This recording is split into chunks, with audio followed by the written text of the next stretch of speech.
Okay, it is 6 o'clock. I am going to call this meeting in order. Today is February 10th, 2025. This is the East Valley Institute of Technology. I'm getting better at that.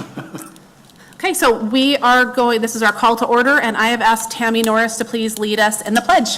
Thank you, Tammy. To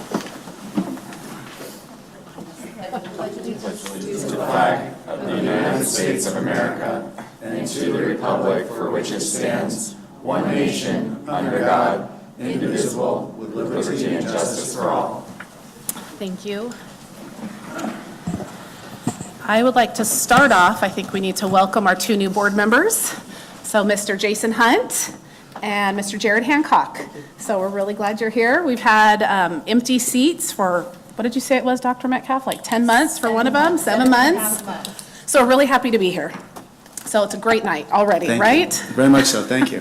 So we're going to start with number 3, presentations and recognitions, and we're going to start with another exciting thing, which is Students of the Month. Madam President, members of the governing board, we take the opportunity every single month to celebrate the work that actually is the most important work to be done, and that's having the opportunity to work with young men and young women who are exceptional. I'm going to turn it over to Dr. Doolin to let her introduce our dean, and who will introduce our students. Good evening. Welcome, everybody. It's nice to see, we were just talking about the full board, so it's great to be here, and it's great to see all of you here.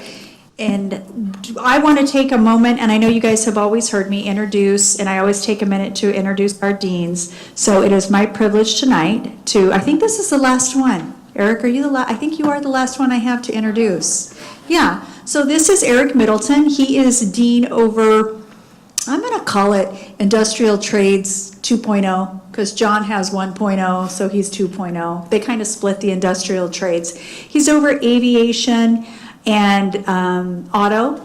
And so tonight, you're going to hear from him a couple of times. We kind of bookended him today to give a couple presentations why he is here. Eric's in his second year here at EVIT. He comes from Mesa Public Schools, and he has done a great job. I will tell you, the first year, Eric, I think, was swimming upstream and trying to catch his breath, and this year has really found his rhythm and has done some amazing things that you're going to hear about tonight. And it has been my pleasure to have him on my team, and it's been a great addition.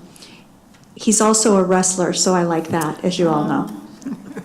Family of wrestlers. So Eric, I will turn it over to you to introduce our Student of the Month. Still wrestle. I've seen you on the mat. Don't wrestle anymore. It's getting harder and harder. So, Madam President, members of the board, thank you so much for allowing me this opportunity to celebrate another one of our great students. At the beginning of this year, we started a new aviation program called Aircraft Mechanics. And that was basically to give more students more opportunities that align with their goals. And so I was fortunate enough to interview a lot of great candidates.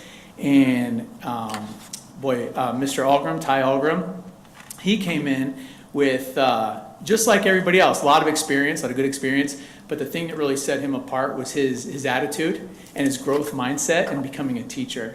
And so he has taken the bull by the horns this year and has really done a great job getting our new program off on the right start. So I would like to introduce Mr. Ty Algram, who is our lead instructor over the Aircraft Mechanics program.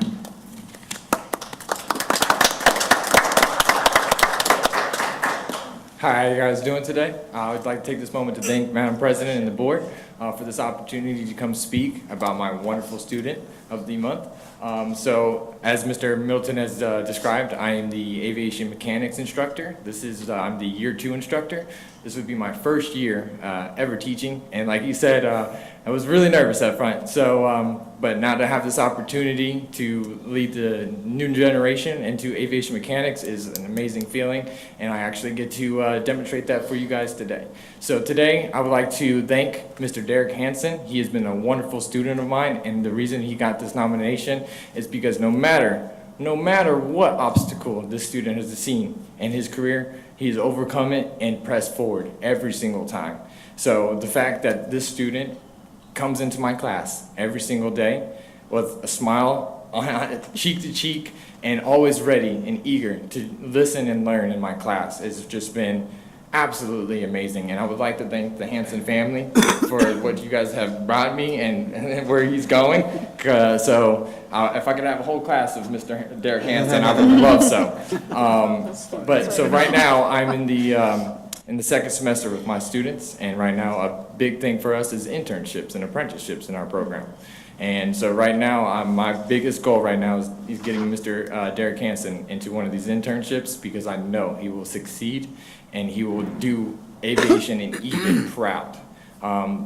And his father is also an aviation mechanic, so he knows where he's going. So I would just like to thank Mr. Derek Hanson again for the outstanding classwork and just student you overall. It really means a lot to me, man. And you don't know how much. I would like to apologize. I am nervous, but it's just because I get to talk about my student, and to have this opportunity, I would have never seen it in the beginning of the year. So the fact that I get to do this for one of my students that I got to coach and train up, and so that he's going to have a successful life after high school, it just means the world to me. And I would like to thank Madam President and the board again for giving me this opportunity to speak. And I would like to thank my dean and Dr. Feimer for giving me the opportunity to teach at EVIT. So thank you guys so much, and you guys have a wonderful night. And I would like to just give a round of applause for Mr. Derek Hanson.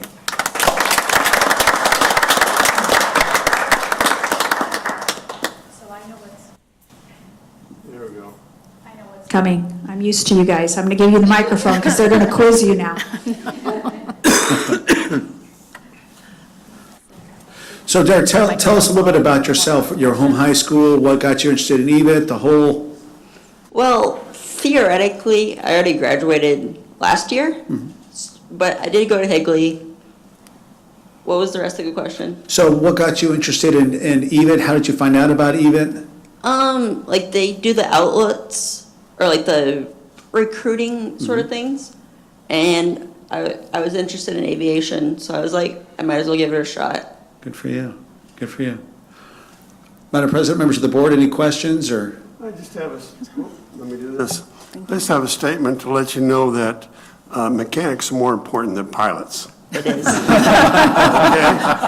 If you don't have the plane doesn't run, it's still going nowhere.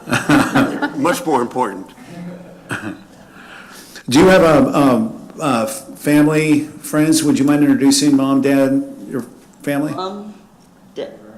Danielle. My dad, Eric Hansen. And then Jess Hansen is the second oldest. And then Zach is the youngest. Well, Mom, Dad, we understand that we have a privilege to work with young men like your son, but we know that young men like your son are who they are partly because of the love that you poured into them at home. And so thank you very much for giving us the opportunity to spend our days with your son, and thank you for taking the time to raise him to be the man that he is. Thank you very much. Congratulations. Thank you.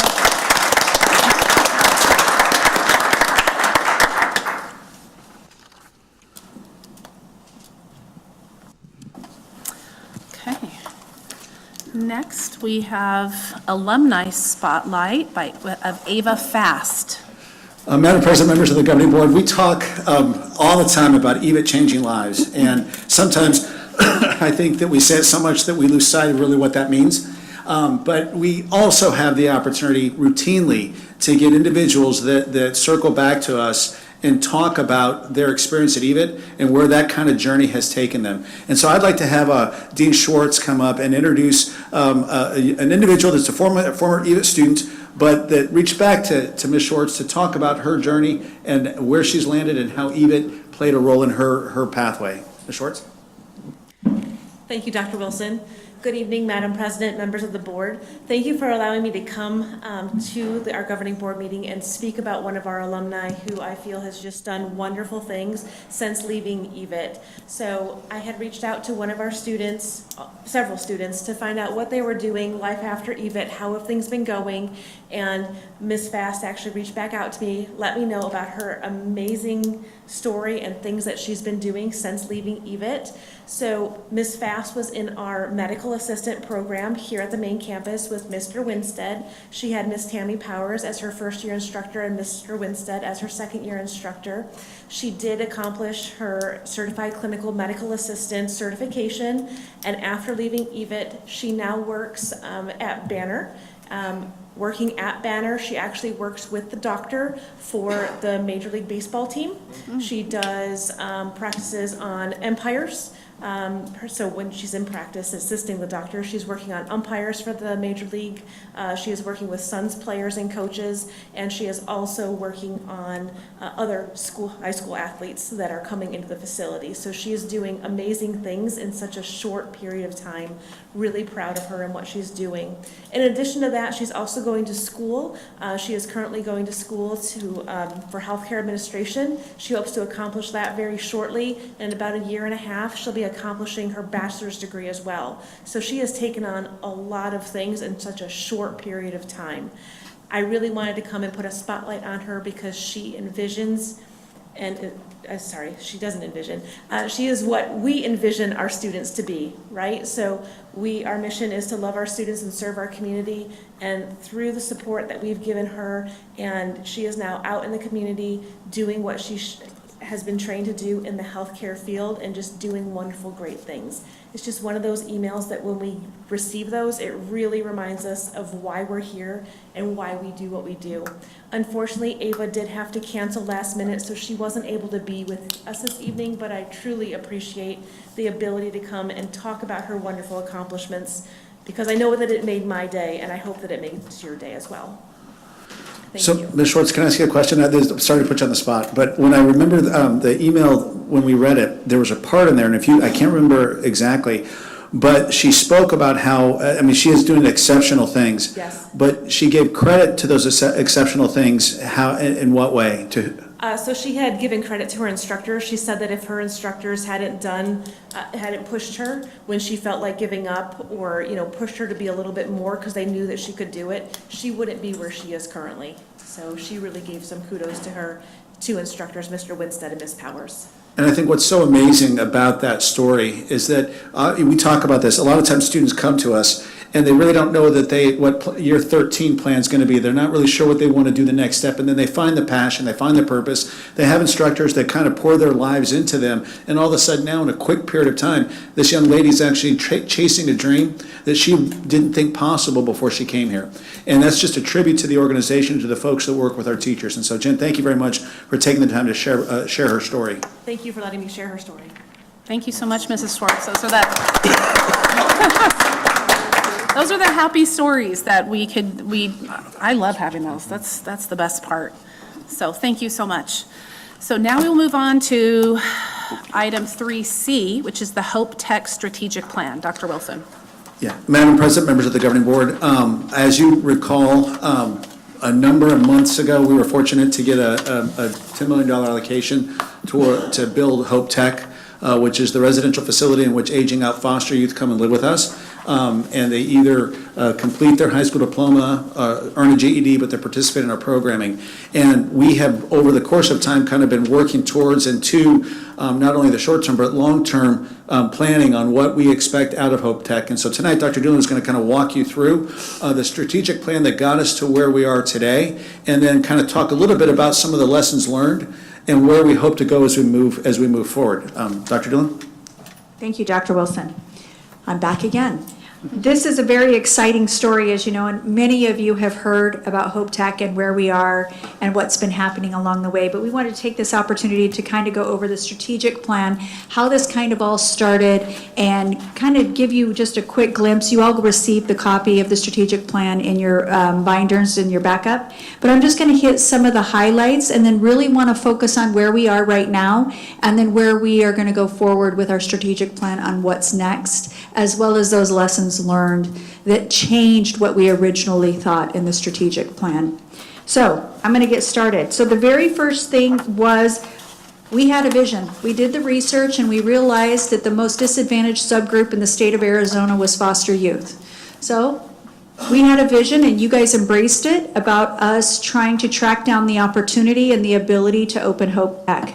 We were lucky enough to get the $10 million allocation from the legislature, and then we had, I believe it was 3 years before reporting back to them of where we were. It was Dr. Wilson and the team's goal to fast track this, as we wanted to make sure we had real-time data when we go back, instead of saying we just opened the doors. We wanted to get moving as fast as we could, also because as we started this journey, we realized how dire it is out there for some of our aging out foster youth with the housing and the lack of housing available. And we wanted to make sure that we moved as quickly as we could to get the facility up and running and staffed. So we did go quicker than we anticipated. So you'll see that in the strategic plan. So the very first thing was to understand what our project was and why we did it. And then our goals with this project was to provide a safe and supportive housing, ensure access to educational and career programs, foster responsibility through employment and life skills, and secure long-term financial stability. When we started down this, we weren't sure. We knew that we could do it, and we knew that once it was fully built out, the facility, the rent that each resident paid would sustain itself. We had done the equations with that with Ms. Perez's help. So we knew once we were fully built out, we would be okay. We were concerned about that interim piece of how we were gonna function till we got there. So we immediately began, once we got the allocation, to set a timeline. And the first thing that we did was to allocate the land and the utilization design. And we said that would take us about 4 to 6 months to hire the architect and do the construction and get the design and facility figured out, including male and female wings, shared living spaces, kitchens, and study rooms. One of the things that we learned there is we originally set out having combined rooms within the facility so that every room would be a shared room. Once we started meeting with the foster advocates in the state, they reminded us of one thing. These foster youth are very different than maybe what our own youth are, meaning they've never had their own room, they've never had their own space, they've always lived in shared housing or shared space. So they want nothing more than to have their own space. That changed the way we designed each unit. Each unit now has 4 single rooms and 2 double rooms instead of being all double room occupancy. This allows foster youth to choose. The single room occupancy is $100 more a month, but this gives them the opportunity to have that unique living experience of finally having their own space and being able to function more independently. So that was one of the things we learned in the construction along the way. Then we started looking at program development, and this went along with construction because we knew it needed to go hand in hand. And as you know, we already were working with foster youth within EVIT because we had several that we were working with, and we already had a foster advocate hired and on staff. So we phased that person more to be over the residency, as well as still working with our existing foster youth that were attending from different areas around our sending district. And that was Derek McCoy, if you guys have met him. So we moved him over into over the facility, and we also hired additional people, another person to help him. And it even phased that we got community support. We happen to have a volunteer that works part-time with us as well, that has been fantastic, that has a long-standing relationship with the foster agencies in the state and volunteers and works with them as well. So that has really helped fill a need as we have gone down this path. The phase 5 was program launch and the first resident intake. That was happening about months 24, so about 2 years out. We actually were ahead of that. I think we opened at 18 months and we admitted our first students in July. We did take in about 20 students in July. Both males and females. We had more females than males. And we began working with these students, and we had them all across the spectrum. We had some who hadn't finished high school. We had some who had graduated high school, and then were interested in a CTE program. We also had some who had finished high school and were interested in our associates program. So we had quite diversity amongst all of those areas. So we have been functioning since July with all of them in there, and you have a budget summary of where we were financially. Remember, we went back to the legislature to get clarification on the funding that EVIT receives. Can it help support this? And the answer to that was yes. In addition, during that time, we also, with the help of some outside people, were able to start a foundation that helps to raise funds through the Hope Tech Foundation for these students and to offset other costs that occur. And I'll get into one of those big costs here in a minute. So we wanted to make sure we were financially stable, and you will see that in the plan. And then we wanted to go over resident responsibilities in the program structure and then the evaluation and monitoring. So since we've opened, we had some rules that we thought were really good rules. Turns out they weren't such good rules. So we've already changed and altered some of the things that we have done. We really wanted it to be an independent living, but realized we needed to put a little more structure around that. We had some issues with too many visitors, some couch surfing happening. So we had to tighten that up a little bit to make sure visitors had a better check-in process to keep our residents safe, and also to keep, when you're living in a shared space, everybody under the same set of rules. So those are some of the lessons learned, is that we needed to be probably more strict than we originally thought to make sure people were meeting their goals. We also realized, I would say the biggest issue we have is attendance, which is fascinating to me considering they're 20 feet from their class.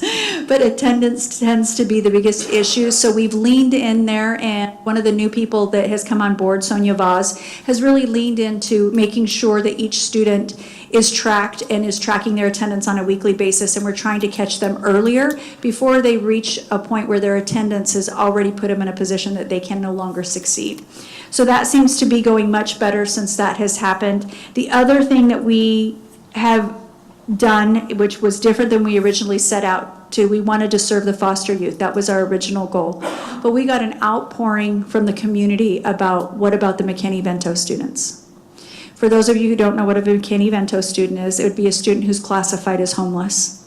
So those students are not eligible for the same state aid. So we did a bill, and we asked for that to be expanded to be able, for us to be able to take McKinney-Vento, and that was granted so that we could accept McKinney-Vento. We just brought in, I believe, 5 McKinney-Vento students like 2 weeks ago. So that's our first set. They do have to be 18, and then they can come live with us once they're 18. However, because they don't come with the funding, that's where the foundation has stepped in to pay their rent, because we want to make sure that we're still meeting those financial obligations that we told the state we would be self-sustaining. So that's how we've been able to meet that, is through the foundation helps offset that cost, if not the total cost. Students are also encouraged to have a job, and we help place them or volunteer.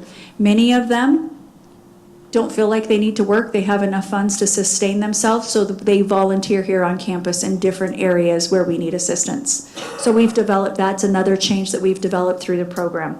So in conclusion, we're moving and a shaking, but it did not start out and end the way we thought it would, as all strategic plans happen.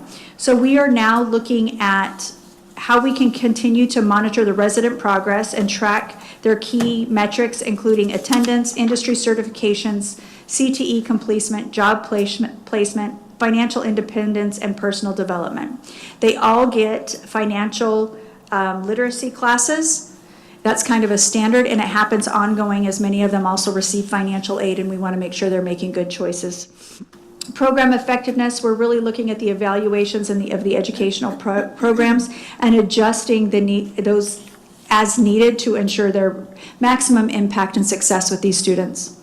And then we're also looking at the financial health of the organization, as well as Hope Tech, through the fundraising efforts, operational expenses, and the availability of community partners to support the mission of Hope Tech through regular financial reviews and donations. So we do have several that have already signed up to give monthly, and that can be done on the Hope Tech website, the foundation website. We have many community members that have volunteered and have done that and are helping out these students to meet their maximum potential. Anything else you would like to say? No, I think one of the things that was really interesting to us as well, and this is as we talk about kind of, moving forward, is that, and this will sound like an obviousness, but I think an area that we're going to spend far more time focusing on to help these young men and young women is their mental health. we've just found that as great as it sounds to say, come live in this wonderful facility and have a good rent and finish high school and industry certification, and we're going to do financial literacy, and we're going to help you build capacity. A lot of that can't be accomplished until we help build some of those bridges that they are struggling with because of life experiences. And so we're reaching out to some partners that have worked in that space to see how we can add layers of that mental health. We're not necessarily prepared right now to be the provider of that service, although in time we might be able to do that, because I do think that's an area that we have not probably spent as much time and attention on that we'll need to, especially as we go from 20 residents this year to 40 next year, and then the year after to be 64. As Dr. Doolan said, we're required to go in front of the legislature, I believe, in October and give an update on the work that we've been doing. And I'll tell you, for me, and I've said this to y'all before, you come into a situation like this and you expect excellence, as you should. But it has been a very eye-opening experience to recognize that the level of excellence and the level of success is different depending on the environment that the individuals have worked their way through. And so meaning, we've had some that have had our residents that are finishing their programs, that will finish their programs, will get the industry certification, but we've had some that have exited the facility because they weren't the right fit. Well, it frustrated me when they exited the facility because we didn't build it for them to exit, right? But then you talk to folks in the foster youth space and they'll say, well, how many of your students are attending regularly, and how many of them are paying rent regularly, and how many of them, and you'll explain to them the percentage, and they'll say that percentage is unheard of. That space doesn't typically get that sort of outcome. And so for us, we've got to really measure success probably through the lens differently than what we first put our glasses on, because the space is a challenging space, and we're having success. It just is difficult to not have the kind of success we typically measure ourselves by. And so I think that'll be probably some of the settling that we work through over the next 6 to 8 months too. What is a realistic expectation in terms of success? And I'm always honest with you, I expect excellence in everything that we do, and I won't negotiate away from that, but I also know that looks differently depending upon the situation the individuals have lived their life through. So far it's just been a fascinating process. I did forget one thing wanted to share with you that we did change and occurred that was outside of what we originally planned in the strategic plan, and that is we have added an RAs. We have a couple that lives there, and so they're there full-time, and that's in addition to have some security present. We really wanted to make sure as we grew this program, while we were working out the kinks and understanding what we needed, that we had more eyes available on the property and around at all times. And I will say the RAs have come in handy, very handy a couple times when we've had issues within the units in off hours or someone needed help. They know that they can go somewhere, knock on a door, and there's 2 people there that can assist them and get them the help they need at that minute or of whatever they're experiencing. And I want to commend them because they are young. I think they're 25 to 30, I would say, right in there, and they have done a masterful job of working with the youth and being real examples of how you can achieve your dreams. And so it's been great to see that happen as well. Madam President, Yes. a question for Dr. Dolan or Dr. Wilson, and it's apropos of some remarks I think you just made. I trust that we're not there yet, but I trust that we're thinking about. These are, and by the way, this is such a cool thing that this Hope Tech does. I'm just really proud of you guys and EVIT for doing this. But I trust that we're thinking about the transition part. Even as these are kids that were bumped out of foster care by families who you would hope that families would keep them, but they didn't. And I trust that we're thinking about how we transition kids out of our program into secure, wholesome, happy circumstances, even if they're not completed. But I was thinking of the kids who complete the program, that we don't want to be just saying you're gone. That we. Correct. Yeah. So there's 2 parts to that, Mr. Hobson. You bring up a good point. One of the things that we do in our partnership with other local agencies is if a student that is currently a resident with us, if we're not the right fit, then there's a window of time in which we work to secure them safe housing upon exit. In some cases, the students themselves take advantage of opportunities and they exit and they aren't in need of that from us. So we are purposeful in trying to find a soft landing spot should this not be the right place for them. Students that complete the programming and earn the industry certification and do the internships and do the externships and get placed and have a job, we are wanting them to stay with us a titch longer once they're in employment, right? And so they can focus on saving up first month's rent, last month's rent, because we know that the transition from our facility to another facility, they're going to have to come up with first month's rent, last month's rent. They're going to be paying more than $400 or $500 a month. And so we want to have a little bit of time in which they're with us while they're working so that they can secure those dollars. Right. We've also seen a great job with our mentors. So the faculty at EVIT have the opportunity to be mentors to the youth over there. And we have several of our faculty members that have become mentors. And one of them even has had the experience as one of the students has gotten a part-time job and saved money of helping that student go buy his first car. So those types of things are happening. They're getting their driver's license, buying their first car, being able to hold down the job and continue to move to success. So we are seeing those kinds of successes, and we're also seeing we had a group of young men who chose to move out, which again, we thought, oh, horrible, we really don't want them to leave. But the reality is there was a group of them that decided they did not maybe want to stay here. One of them is still attending here. 2 of them opted out, but they all got a place on their own and figured out that they could afford it and do it on their own through the financial literacy that was offered while they were here. They realized, wait a minute, if we all pull together, we can do this. And so they all left and got a place together. So we are seeing successes in a different way that we weren't anticipating, but we're hoping that those lessons learned can help carry them on as they move forward. Madam President, I have a question. Excuse me, Dr. Doolin and Dr. Wilson, for the RA couple, are they experienced with this type, with foster youth? Do they understand kind of what the challenges may be and being able to meet them where they're at when those issues come up? So we actually were we really wanted people to be an example, and we were looking for a young couple. That was kind of one of our asks. And we were lucky enough to get a couple, and Savannah and Carlos are their names, and Savannah happens to be from the medical field.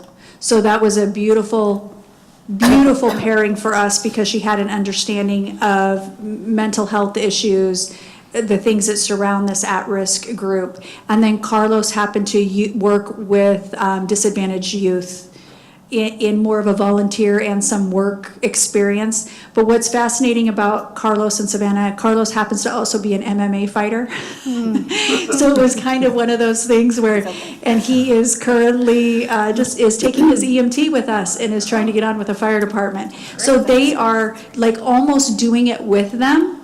And it's been great to see that they could have that example, and they've really embraced it. And then Carlos has picked up, when we're short on security, he picks up the security shifts. So it's been really, really nice. Nice, thank you. If we could just go back, my question, Mr. Hobson beat me to it. So when they exit because they are industry certified, is there a time frame, like how long we will let them stay, especially as we fill up? Is that, that's like a happy problem, but the question to that is, you mentioned 40 students, is that what we're projecting for next year? Yeah, so the goal has been kind of a third over the 3-year phase-in, right? So at 64, so we started with 20. We hope the plan is to have 40. So that wouldn't necessarily be a new 40 because we'll have some carryover from this year, but the total residents living there would be 40, and then the same sort of percent the following year to get to the 64. Our hope, our belief with it is that if we can have students that complete the program, start working, complete our programs, get the industry certification, start working, that if we can keep them for another 3 months, to give them the opportunity to kind of really get their feet underneath them so that they have the ability, because the last thing we want to do is to launch them only to see them stumble. Right. But at the same time, to your point, the facility is, that's a bed that we need to open up for another individual that's in need of it as well. And so we've targeted 3 months just based on the programming and the dollar amount that they are potentially going to be able to earn, but we can adjust that once we get there. Thank you. If I can hop in with another question too, I think just reiterating the fact that we opened Hope Tech this year is huge, right? And, you know, we've had the privilege of speaking in Atlanta last year, and I think all of us have connected with our networks about how amazing the opportunity is. And I'm thinking about your point, Dr. Wilson, about our definition of success for Hope Tech, I think is probably going to evolve over time. I think this year, the fact that it exists and is open is good, you know? And so in looking at, won't come as a shock to everybody, I'm really excited about the evaluation and monitoring pieces. So if we can wrap in the periodic reports for the organizational strategic plan, what we're seeing in terms of results, I think both will be able to, over time, define success as we've seen it evolve, but also so we can champion the work that is being done. Hearing today, I think, makes us far better able to do that. And I think, you know, we can do this realistically. We'll set bars that are, of course, high, but also contextual. Sure. And so if we can build that into, I think, the quarterly cycle that we've got, that would be fantastic. Thank you. Absolutely.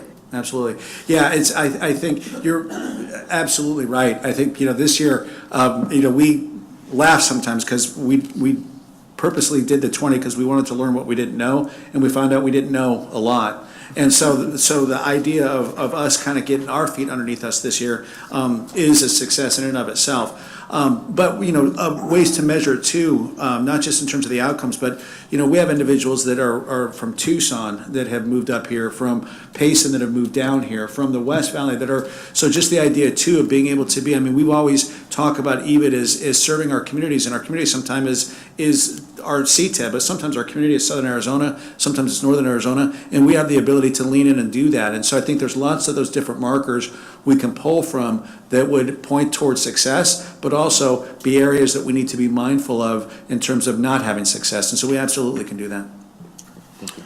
I have a question for you.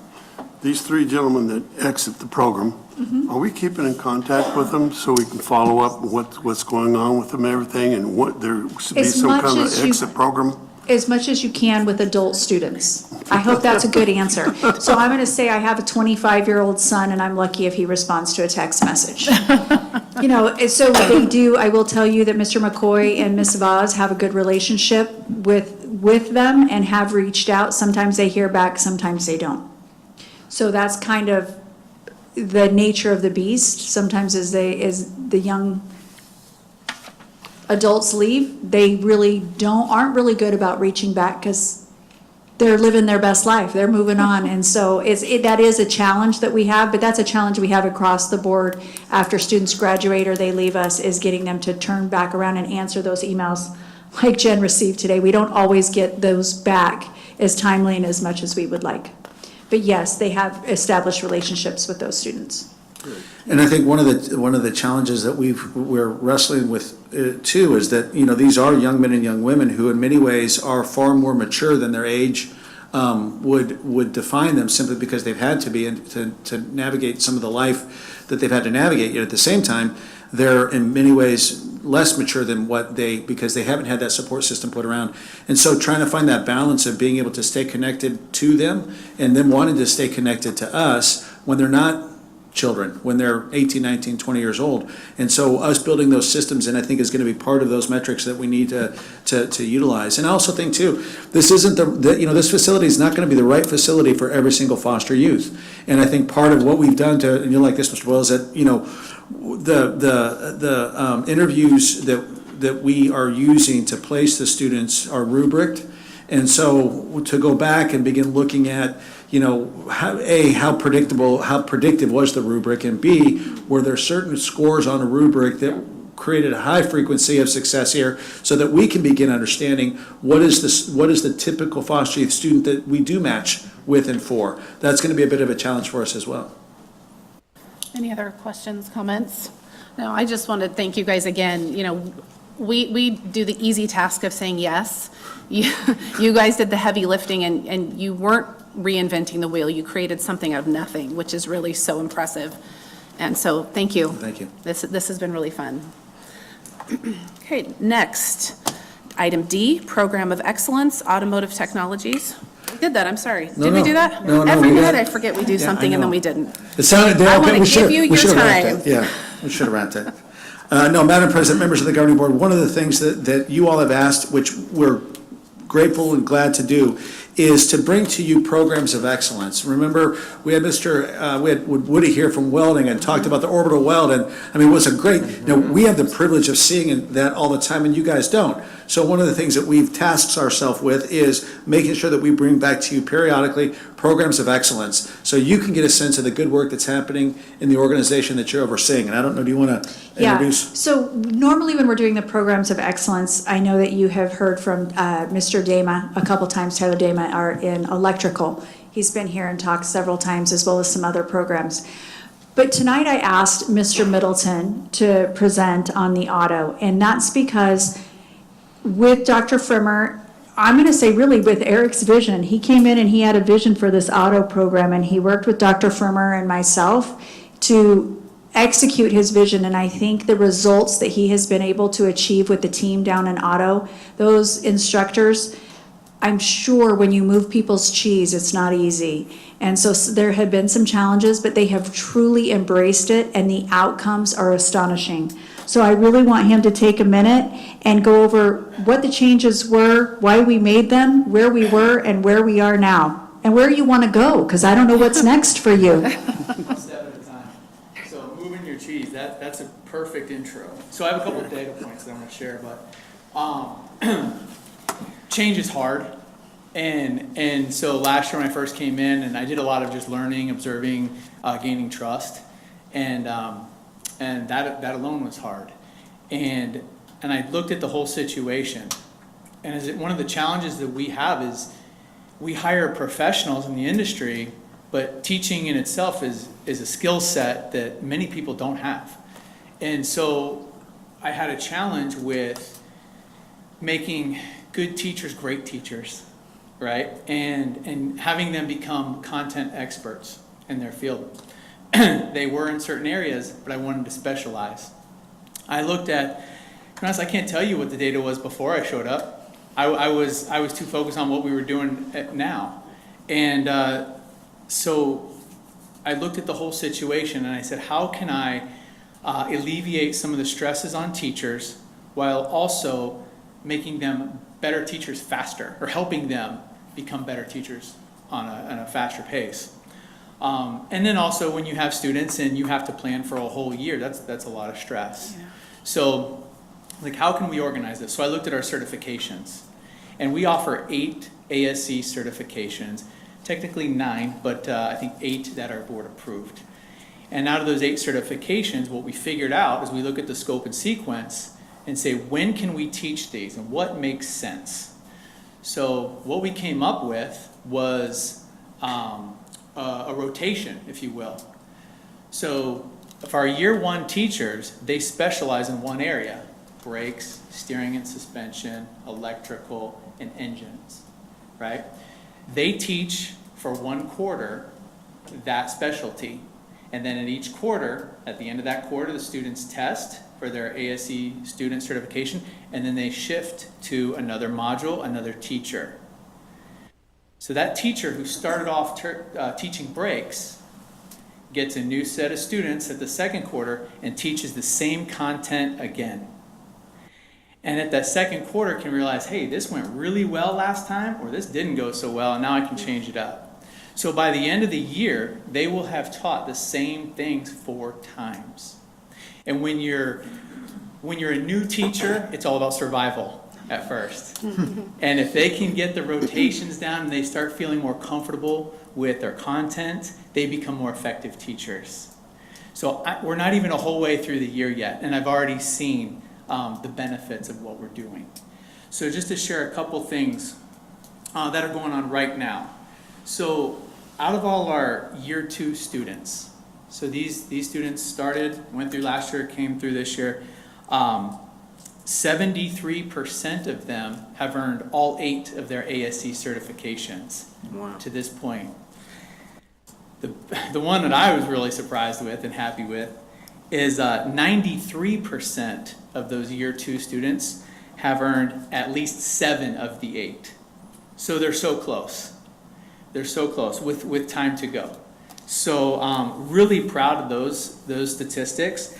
And then I looked at our year ones. So now the way our year ones, they've only tested twice, right? Because they're going to test at the end of this third quarter. Well, 94% of them have already earned at least one certification. So I really attribute that to our teachers are becoming more effective. And at first the teachers were like, wait a minute, what are we doing? Like, this doesn't make any sense. And we had to walk through it and explain it. And they didn't trust me because I was new. But now that they see the benefits of it, they are on board. So it's really amazing. This helps them in a lot of ways. Sometimes teachers don't see eye to eye with certain students. And it's an easy conversation to have with a mom or dad. Say, listen, the good news is you're going to switch teachers in the quarter, right? And also you can have that with the teachers. Sometimes the teachers, if they've reached their frustration level and they're ready for that new quarter. So I think it's a win-win for everybody. And it's just, it's something I'm really excited about because I think it's going to help all of our students and our teachers and help us retain teachers, because they're not going to reach the level of frustration that maybe they used to. So really proud about where we're going with that. So I know Eric says he doesn't have the data exact, but we did some, I'm going to call it informal polling of where we kind of were. We very rarely we never had 73% earning all their ASC certifications. We probably had around somewhere between 30 and 40% earning them all. I also want to commend Eric because he's making strides, thanks to you guys, and you guys approved it, to be able to, for those students who are still working in the second year, he set up some I'm gonna call them achievement areas. For the students to be able to go out to internship, they have to have at least earned 6, correct? Yeah, we set up some program standards. Yeah, so and to keep the students on track. And also, we know that sometimes they might have a rough semester or two, so an opportunity for them to make up some of those certifications that second year that maybe they didn't pass the first year. So when they come back the second year, if they haven't passed them all, they can do remediation and retest. And then once they have at least passed at least 6 going into the second semester, they are eligible to go out for intern. Those who have not passed 6 can stay back, continue to work on those certifications, but they've also set up a shop, am I saying that correctly, or the enterprise. Enterprise, Yeah. where we are bringing in cars regularly to do different things for those students to get a similar experience while they're working on those without having to go out to internship. So I just want to say publicly kudos. I think the statistics are amazing, and I'm very, very proud of all the work that you've done down in Otto, and your teachers are doing an amazing job. Thank you. Yeah, I mean, it's the teachers. They're the deciding element in the classroom, so they're wonderful. That's incredible. Any questions or comments? Could you, I don't mean to put you on the spot, Mr. Middleton, but I'm going to. Could you speak just briefly and give someone like me who does not have any automotive experience whatsoever, what are the career prospects for these kids who get all the certifications, they're industry certified, they finish EVIT? Where do they go? What are you seeing? What are the types of things they do? If you could even throw out ballpark, what are they earning would be helpful too. Yeah, they're entry level. They'll earn between $20 and $30 an hour. Okay. And the door, I mean, they have their choice. So the automotive industry is pretty hard up for people, and especially people that have gone through a program.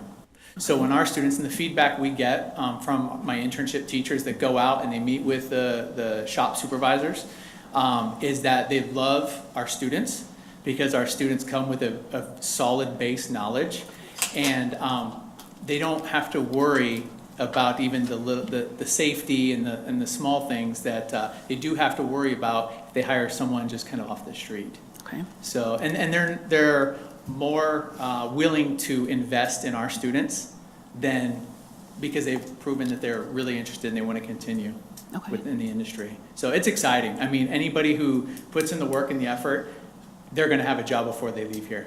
That's amazing. Thank you. Appreciate it. Can I ask Mr. Middleton, so you said a percentage of second year, which was impressive, But if there's 2 students in our second year, that's not as impressive as if there's, so how many students are we talking have earned those certifications, would you guess? 95. 95. Very good. Yeah.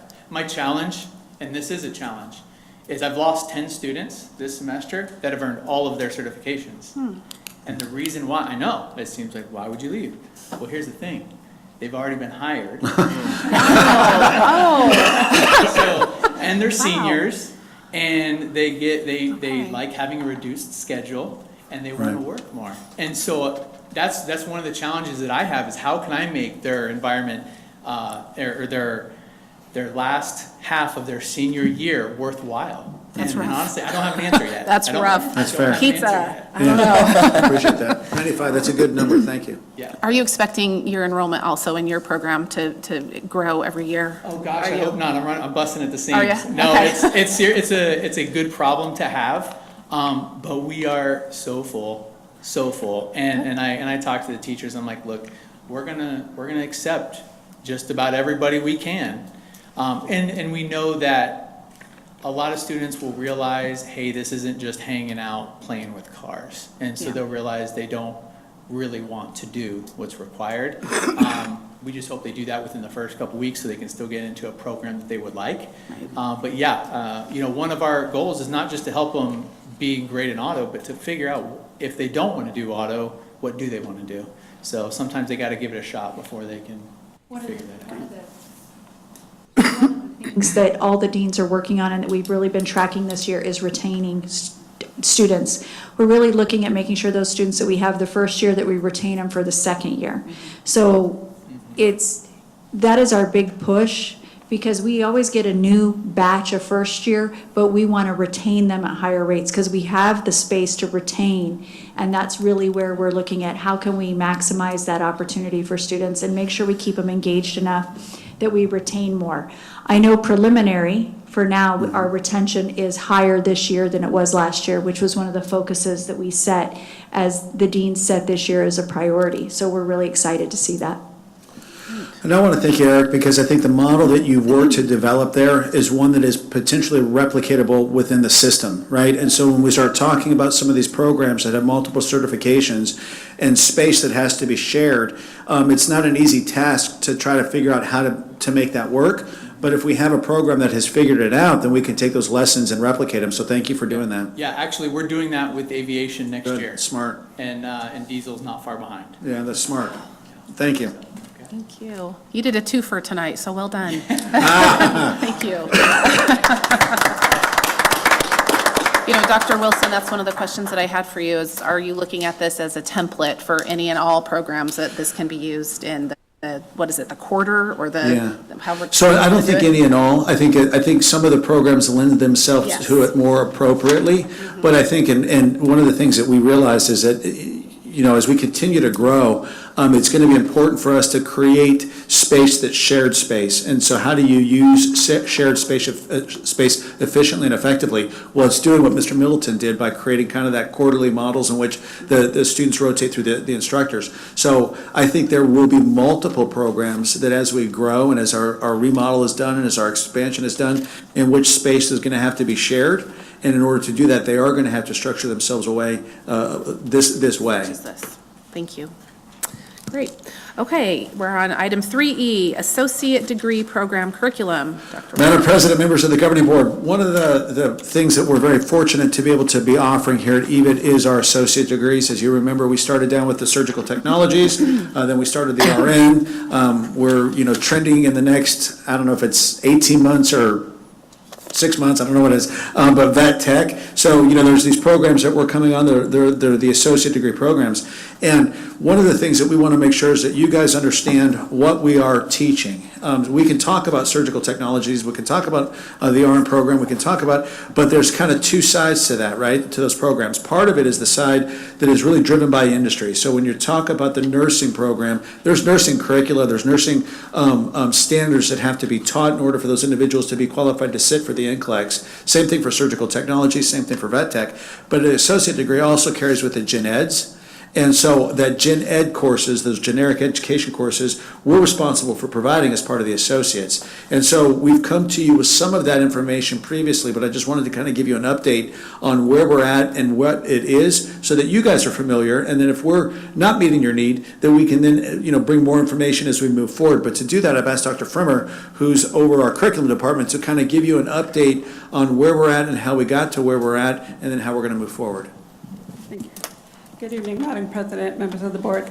But Tammy's going to hand you out a couple of documents. We summarized our process into a single page and then gave you some sample documents. Because as Dr. Wilson alluded to, creating curriculum for associates is very different than we would, for example, at the high school level. There's no state requirements, there's no national requirements. It really is industry driven for the most part. And so a lot of what we do is really consulting with the experts. When you get into the gen eds, we're really looking at the transferability of the classes, how does it align to other colleges. But again, we had to develop our own roadmap for how we did it. And so this is kind of the roadmap we've developed over the last 3 years. So really, with the new program, it comes through the leadership and the academic department, an outline of the program. We right away pull in subject matter experts. We pull in the industry experts to help us design the initial outlines, the program of study, kind of the pathways towards the certification. So that's right from the beginning. At that point, we have outlines for the courses, we have initial syllabi. That's when we first come to the board and present it to the board for the initial approval. I believe you did vet tech a few weeks ago for the tuition, was the last one to do. The others were done, one in 2024 and one in 2023. And so that process is the first time that you've seen the details of it, and there are always additional details available for request as well. But after the approval, then it has to go through the other accreditors, so COE or the nursing board or multiple ones, actually usually multiple ones at once. So even after you guys have approved it, it goes through that approval. Once we've gone through and finally gotten the approval, then we really start the detailed curriculum work. Working with subject matter experts, we can actually create the detailed outline, the detailed syllabi. And that's our guide for the curriculum work, which eventually ends up in Canvas and the LMS. So I provided you with a number of samples, like I said, samples because it would be a book if I gave you all of them. But, the first page on page 2, that's the program overview, which you usually see some version of that in the beginning, which we've standardized the form over the last year. So all of the ones you see will look like this. And then this transfers very easily into the curriculum, into the course guide. And so that's nice. So we're able to use the same document, the same format in the course guide.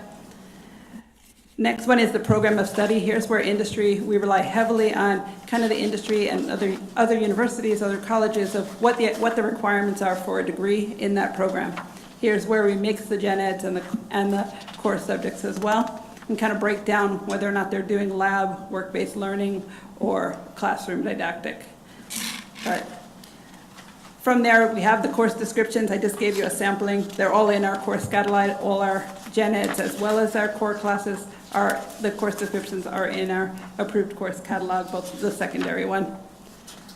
And eventually, like I said, that's used to create the detailed syllabi, which is really where we have the academic staff as well as the experts work together to fill in all of the assignments, all of the activities, just a full outline for that.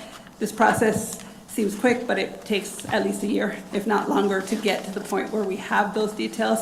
And then at that point, finally, we can ask a subject teacher. Sometimes it's the teacher who's going to teach it. Sometimes it's a subject matter expert to create the content in Canvas, which once created, even the first time around, is locked. We let the teachers run through it and teach it the first year, and then we adjust it annually or semester-wise as needed. So that's kind of a lot of information in a short period of time, but if you have questions, I might. Any questions, discussion? I have a couple questions. Well, I'll just go one at a time. So my main concern or interest was in the gen ed, since we hadn't, to my knowledge, EVIT had not taught English or psych or ethics. Is that correct? Correct. Those had been ones that they took at their home school or, and came here. So my main question for that, and being a former English teacher, that's the one that caught my eye first, was where what curriculum are we using? Like it says here, English 101, English 102. Is that the same English 101, 102 someone's going to take if they go to Maricopa County Community College, they go to Mesa Community College? Exactly what curriculum is being used? Or is it completely hand-built by the industry experts? And then who are those industry experts? So it's kind of a mix, because when you get into like an English 101, 102, there is no requirements for what that is at a state or national Really? level. No, the That's colleges fascinating. create it, but they do tend to create it in alignment so that it's transferable. Yes. So it's the transferability and the articulation with the college that really guides that. So as we started that process, we worked with, our internal staff as well as an expert in an English college teacher to design what that was, and then we correlated what we were doing to ASU, U of A, NWU, MCC. We kind of did that comparison so that this way we could start the articulation conversations. With all of that, we still can't articulate into the university until we're regionally accredited, which is why we're going down that pathway as well. But we do already have a number of institutions that will accept our credit because of the process we've gone through. Okay, did we pay that industry expert? There were, some of the courses we did, some we didn't. In the initial one with the initial English math, we did. English, Okay. math, psychology, Was that- the first 4. Was that in something that we approved, or what part would that have been approved? So it would have been in the personnel Personnel, okay. item for sure. But I think personnel, I don't know if it would have been a consultant. One might have been a consultant or standalone, just hours for curriculum writing. So my main concern here is, I think we all know the drama and the things that happen in your traditional K through 12 districts, especially in the English and the social studies. And EVIT's done a really good job in not getting political and focusing on what EVIT does well and doing it right. And I want to make sure that EVIT as an institution is protected, that we can keep doing those things and that we don't get bogged down. And so that's why I'm concerned and would like to know more in detail of the curriculum, or if there's actual things that we can approve, or just so that we know exactly what's going on and the things that we haven't had before, psych, ethics, English. Yeah, so I think one of the things, I think one of the things that we've done well as an organization is I think we have focused on what we focus on, and that, I know that sounds like but truly, that's what we do. And we're not going to deviate away from that. And I think one of the reasons why I appreciate it, at first when Dr. Furman and Dr. Doolin said, well, there really isn't an English 101 standard, I'm like, what are you kidding me? Because I'm used to K-12, in which you go purchase Houghton Mifflin and they give you everything, right there it is. Well, this really isn't that. And at first that was a bit scary, but at the same time it was a bit liberating, because we do have the ability to articulate what we want in relationship to the content that we're providing. And I think in there is a big difference than what I typically experience in the traditional K-12 setting, in which it really wasn't about what we as an institution wanted. It was what was provided by a vendor that allowed us to get the best that we could get, given the fact that we couldn't get everything, because the vendor was catering not just to Arizona, but to California, to Texas, and to Florida, and to Anta. We don't have to do that. We do have to be mindful, though, that there has to be the articulation part to it. And a lot of that articulation is going to be driven by the accreditation. And there may be times in which, when we get to the accreditation conversations, that we come back and have more discussion about some potential concerns that exist, right? Because there may be some barriers down the road that would be problematic for us based on what you're describing. What I will do as we move forward is that as we build out those courses, we'll bring to, I don't know that I necessarily feel compelled to bring to you the entire book of every bit of information we're working with our students on, right? Because I think that gets a little bit laborious. But just the topics of what are being taught and when we're teaching, what we're teaching, so that you as a governing board have a sense of what that'll really look like. And when Dr. Doolin and I were talking about this before, there will be times in which in certain courses, there are things that are appropriate for those courses that may not be appropriate in other courses. So when we're talking about some of the health courses that we're going to teach, there's going to be conversations about anatomy that have appropriateness in that course. That same anatomy doesn't need to be taught in English as part of the literature, should be as part of the literature, right? So it's those areas that we will have autonomy on and in, which I'm grateful for, but we can bring those to you so you guys can see the scope of what that syllabi looks like and the topics that are being taught, so that you're comfortable with it as well. I appreciate that. And I do want to stress that I do realize, yes, this is an adult class. right? But however, I guess my helmet and my lens here is K through 12 and my experience in the classroom. So this is just an interesting new world of it. I mean, I'm shocked that, there's what? There's no curriculum? What? We can do what we want, that seems, That yeah. feels weird. Yeah. So I appreciate that. Thank you for explaining it. Thank you. Any other questions or discussions on this topic? All right, thank you, Dr. Frommer. I appreciate it. I realize this is a lot of information you spent out, and it is not reflective of the hours spent on putting this together, so thank you. Thank you. Okay, now we're going to move on to item 3F, contract timelines for fiscal year 25-26. Dr. Wilson. Madam President, members of the governing board, we're getting to that time of year again in which we have to begin working towards issuing contracts for school year 25-26. I believe, and correct me if I'm wrong, but I believe that we're not, it's not allowable to issue contracts until March 15th. So we have a bit of time between now and then, but we do want to get to a point that shortly after March 15th, we're able to issue contracts to our staff. Historically, what we've done in years past is we kind of came to you with kind of a forecast on our enrollment based on what has occurred up until that point in time, right? I mean, we have enrollment that's occurring starting November 1st, and we get a sense of where we're at based on years past and based on what our projection might be moving forward. So you kind of get a sense of what that number might look like. And then using that, begin a conversation as it relates to the budget. Because obviously, the vast majority of the district's dollars go towards salary and compensation. And so having a sense of what our enrollment might look like then creates kind of this dovetail into what our budgetary process might want to look like. And then ultimately come to you with 3 or 4 different scenarios in terms of potential compensation opportunities for staff so that you at least get a sense of what those numbers look like and what impact that has on our budget. So that when you are in a position of making a decision, you have the idea of what's our enrollment looking like next year? How's that compared to this year? How does that impact our budget? How are we going to build our budget?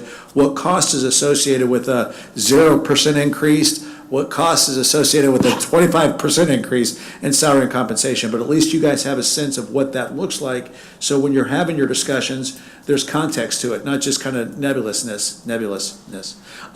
Does that seem fair to you? I mean, if we come back starting our next board meeting and start having these conversations about enrollment, our forecast, what that means to our budget, start having a conversation so we can be in a position that first meeting in March, or the latest, the second, we're in a position that you guys can feel comfortable authorizing compensation, at least for our instructors, so that we can get the contracts out as close to March 15th as we can, so that we can have an opportunity to know if we have to fill positions because individuals aren't coming back, because obviously it's more difficult for us to fill in many cases than a traditional K-12 district because we're competing against industry. Does that make sense? Absolutely. And Madam President, I have a question. Yes, ma'am. So we just want to make sure that, given the light of what's been going on with other recent school districts here, we want to make sure that, and we don't have that situation, I am confident we don't have that situation, but on the other hand, we don't need to be a headline for any reason. So I absolutely support these scenario conversations now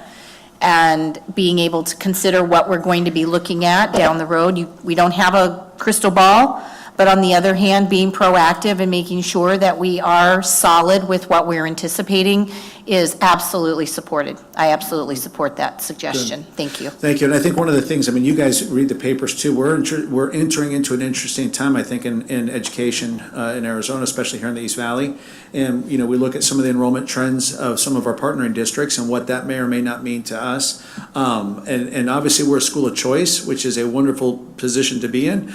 But that's also a challenge because the school of choice doesn't have a neighborhood that gets filled by homeowners, that there's a baked-in, enrollment opportunity. And so there's a lot of variables that we need to navigate through that I think would be important for us to be able to share to you so that you're understanding kind of where our forecast is moving forward, then gives context, like I said, to what that means to our budget and what that ultimately means to the compensation and contracts that you provide our employees. No, I think it's great. I totally echo what Dr. Metcalf says. If I could request that you could give a brief history on what we have voted on maybe the last 2 or 3 years and talk about how just a little bit of history and basically how well we've done in terms of we gave an X amount and this is what our budget looked like. And I realize you're going to do that, but the history would be helpful, That's great. especially for our new board members Yeah. and people like me who tend to forget certain details. No, no, I think that's a great suggestion, because I think it's a great suggestion for all of us to be refreshed on, because you as a governing board have done an amazing job, in my opinion, over the past 3 to 4 years, working to make the compensation far more competitive than what it was before. And so I think that matters when we look at not only where we're at now, but where we were, and then how we're going to move forward, not only to retain staff, but to stay financially viable as an institution. So I think that's a great idea. Thank you. Okay. Okay. Excuse me, Madam President. Mr. Hobson. Excuse me for blabbering on. In this further discussion, can you be sure that some measure is included about where we compare with other CTEDs in the state, other school districts in the state and nationally? Because I remember when we first came on, I mean, we had a terrible salary. We didn't have good salary schedules, and people were being incredibly underpaid. You get what you pay for, and we ought to be paying for the excellent staff that we have. So I just want to know that we are competitive, and I'd like to have the comparisons explicit, if that's okay. Absolutely. Yeah, I think that'd be great. Thank you. Okay, we're actually going to finally move on to the voting portion of the night. So we are on item 4, minutes. Do I have a motion?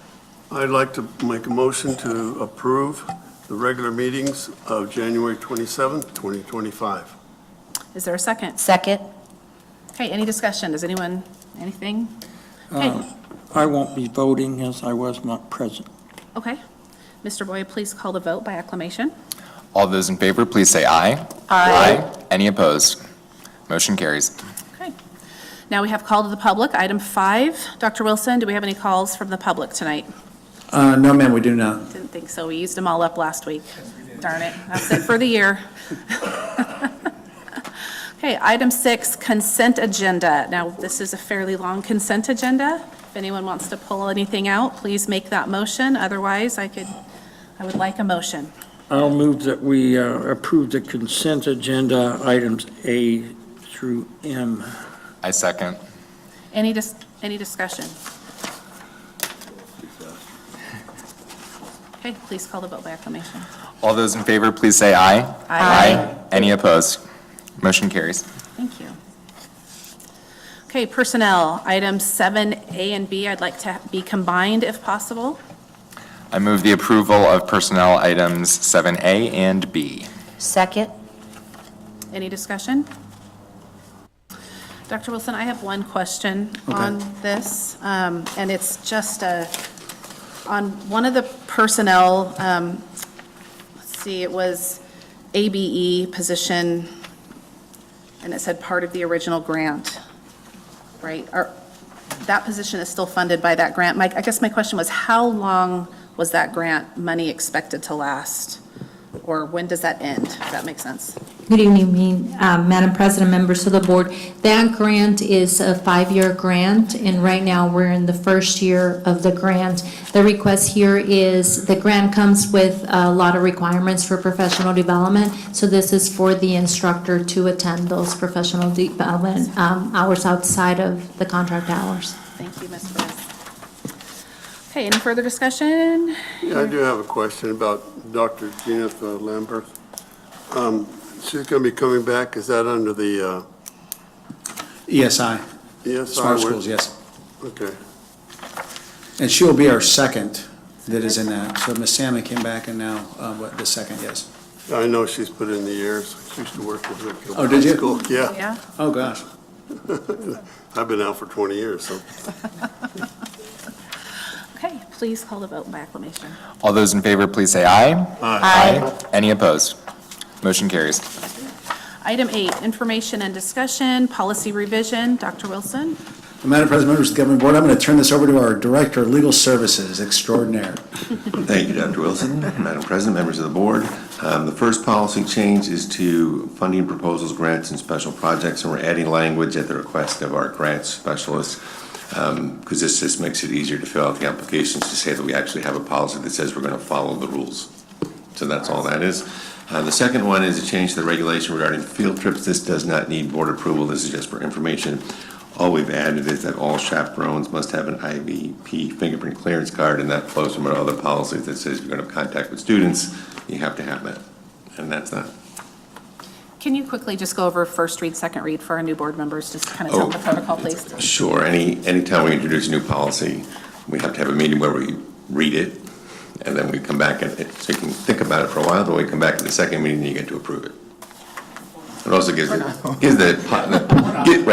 public a chance to think it over and come back and make objections to it, if they choose. That's why you're legal counsel extraordinaire. Thank you. Thank you. Okay, item 9, call for executive session. Do I have a motion? Madam Chair, I make a motion to go to executive session. I'll second. Please call the vote. All those in favor, please say aye. Aye. Any opposed? Motion carries.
And we have item 10, action item.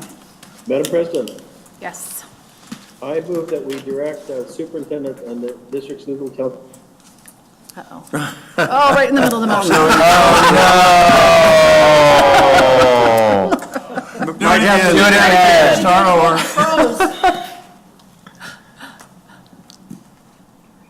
Mr. Hobson, can you make the motion again? You froze halfway through. I'm sorry. I move that we direct the superintendent and the district's legal counsel to proceed as directed in executive session. Is there a second? I'll second.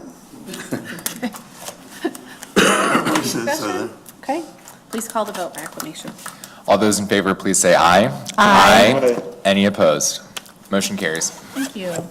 Okay, number 11, staff reports. Dr. Wilson. Madam President, members of the governing board, just one reminder, we have volunteered, thank you, Mr. Lane, for attending, but we volunteered to be the host for the March 31st, I believe it is. Yes. East Valley School Board Consortia meeting.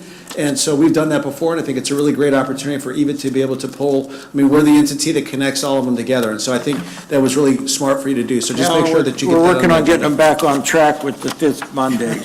Good.